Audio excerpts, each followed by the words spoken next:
और बुलंदरूद पाक। अल्लाहुम्मा सल्लि व सल्लिम अला नबीना मुहम्मद व अला आलिहि व अस्हाबिहि व अज़वाजिहि व अहलि बैतिहि अजमाइन बिरहमतिका या अरहमर राहिमीन। पांजन वट देर मदार में अचबो ये ना तां सब इंतजार में असां जो सफर गुरु अल्लाह पाक असां के पुजाए अल्लाह पाक तमाम जो बयान बुधन पांच बारगाह मकबूल मंजूर कन फरमा।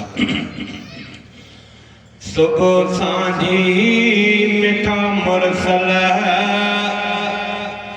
अवां दी याद इंदिया। सुभान अल्लाह में सुस्ती न करे दी भरे सुस्ती क्यों पर सुभान अल्लाह में ना। सुबह सांझी मिठा मुरसल अवां दी याद इंदिया।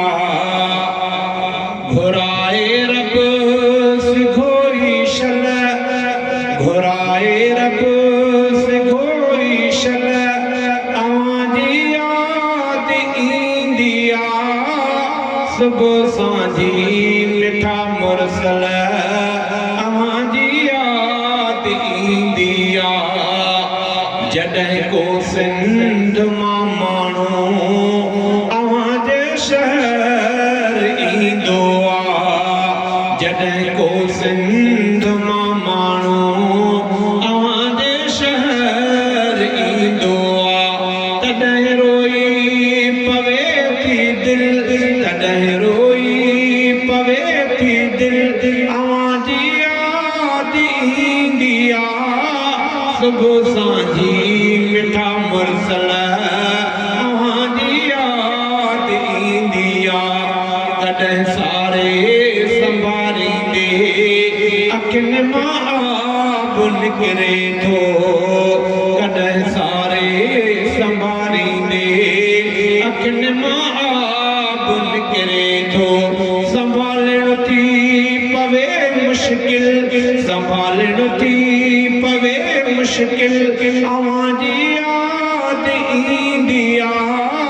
सुबह सांझी मिठा मुरसल अवां जी याद ईंदी आ।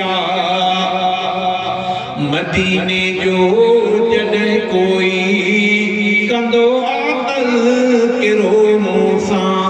मदीने जो जॾहिं कोई कंदो आकल किरो मूं सां। मचे थी दिल अंदर हलचल मचे थी दिल अंदर हलचल अवां जी याद ईंदी आ। सुबह सांझी मिठा मुरसल अवां जी याद ईंदी आ। घुराए रब सिखोई शल अवां जी याद ईंदी आ। सुबह सांझी मिठा मुरसल अवां जी याद ईंदी आ। भलारा भाग वारा से अचन जेके अवां ॾेठा। भलारा भाग वारा से अचन जेके अवां ॾेठा।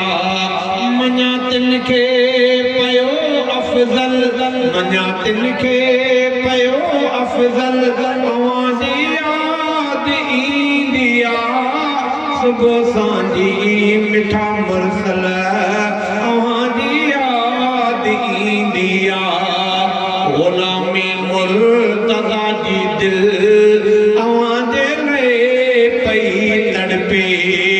ग़ुलामी मुर्तज़ा जी दिल अवां जे लाइ पई तड़पे। अवां जो क़ुर्ब थे हासिल अवां जो क़ुर्ब